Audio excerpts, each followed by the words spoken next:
In the vast and often unforgiving landscapes of Western Australia, farming is a life of relentless hard work, governed by the cycles of the seasons and the health of the herd. It is a world where birth is a common, almost routine event. But nature, even in its most predictable moments, occasionally produces an event so statistically improbable, so contrary to its own rules, that it leaves even the most experienced observers speechless. For one third-generation farmer, a routine calving from his most unusual cow would turn into a biological miracle that would defy odds of more than 500,000 to 1, challenging everything he thought he knew. Our story begins on a sprawling cattle station, where David Cunningham was more than just a farmer. He was the custodian of a family legacy. The land had been worked by his father and his grandfather before him, a deep connection to the soil that ran in his blood. He managed a herd of over 100 cattle, but unlike larger commercial operations that relied on tags and numbers,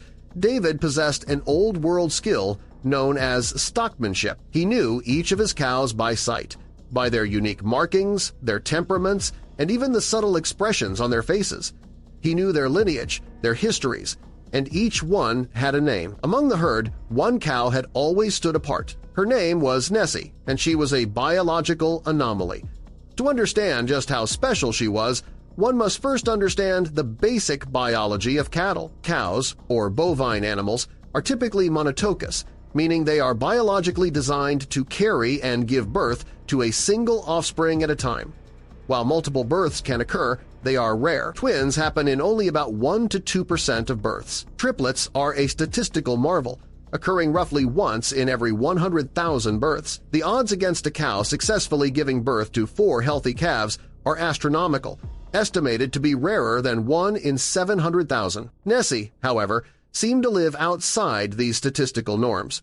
Over the years, she had already defied the odds 3 separate times, successfully giving birth to 3 healthy sets of twins. For David, the first set was a thrill. The second was a surprising pattern. By the third, he simply accepted that Nessie was exceptional. But even her remarkable history could not prepare him for what was to come. As her next due date approached, David felt a familiar intuition, a farmer's sixth sense, honed over a lifetime of experience. He was certain another set of twins was on the way. One evening, he made a wager with his wife, Julie. While she hadn't grown up on the farm, she had become a skilled and knowledgeable partner in the operation. "I'd bet you anything," David said, a confident grin on his face, "that more than one head is coming out of Nessie soon." Julie, knowing the odds, took the bet. The stakes were high.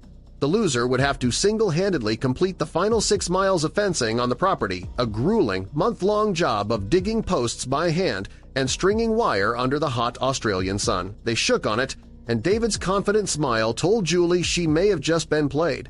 The next morning began like any other. David went to check on Nessie, who was resting in her birthing enclosure. He gave her a gentle pat, her large head leaning into his hand. "Morning, Nessie.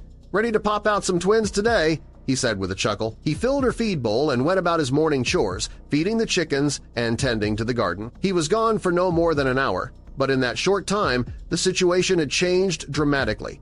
When he returned, he saw Nessie tucked away in a corner, her body tense and restless. David recognized the signs instantly. She was going into labor. He moved with practiced efficiency, grabbing a bucket, ropes, and disinfectant from a nearby shed. While most births were unassisted, he was always prepared for complications. Julie came out from the house, drawn by the activity, a playful smile on her face. "You're about to owe me 6 miles of fence, honey," she teased, but the playful mood would soon evaporate, replaced by a sense of sheer disbelief. The birth was progressing much faster than usual. David leaned in for a closer look and saw 2 small hooves already beginning to appear a good sign. Within 20 minutes, a small, healthy calf flopped gently onto the grass. "There's one," David called out, a proud look on his face. He knelt back down, his eyes fixed on Nessie. Julie's smile quickly faded. Just as David had predicted, a second calf was on its way. This one took a bit longer, but soon enough, a second, healthy baby lay steaming in the cool morning air.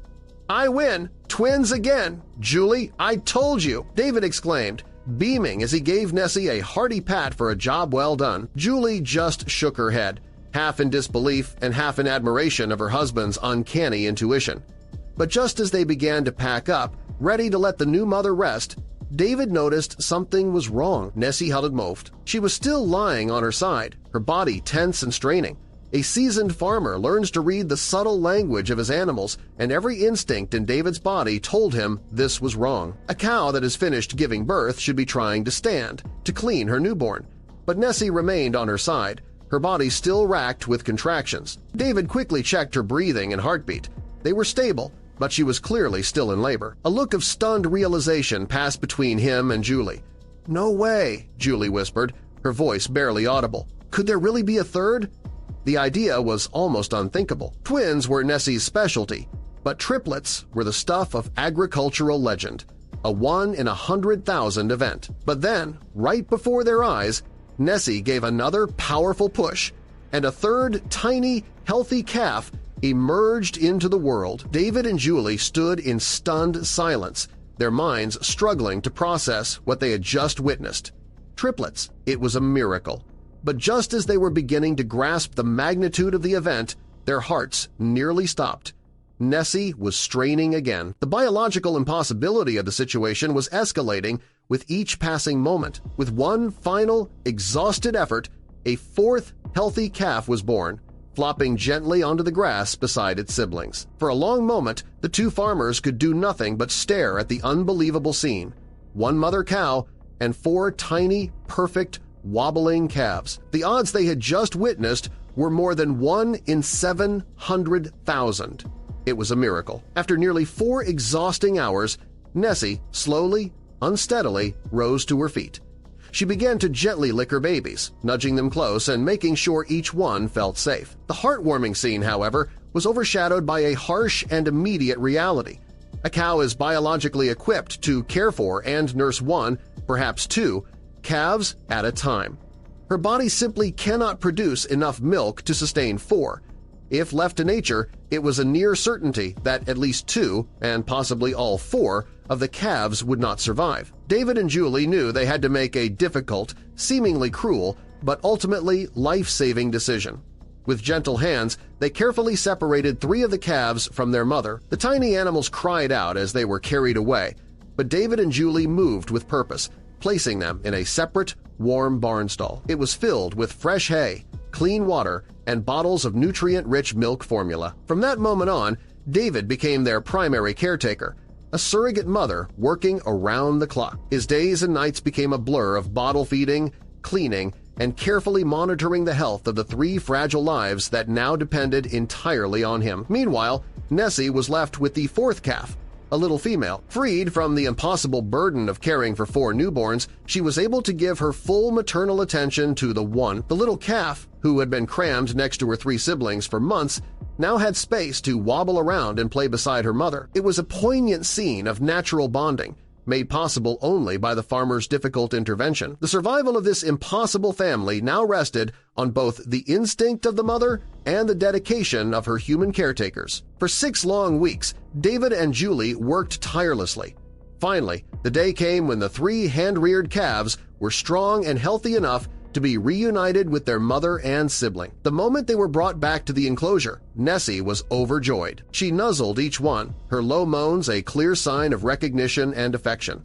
A short time later, she proudly led her impossible family of 4 out into the main pasture to meet the rest of the herd. It was a sight that brought tears to the farmer's eyes, the culmination of weeks of hard work and a testament to their deep connection with their animals. As for the bet, David and Julie decided they had both technically lost, since neither had predicted quadruplets. They ended up working on the final 6 miles of fencing together that month, side by side.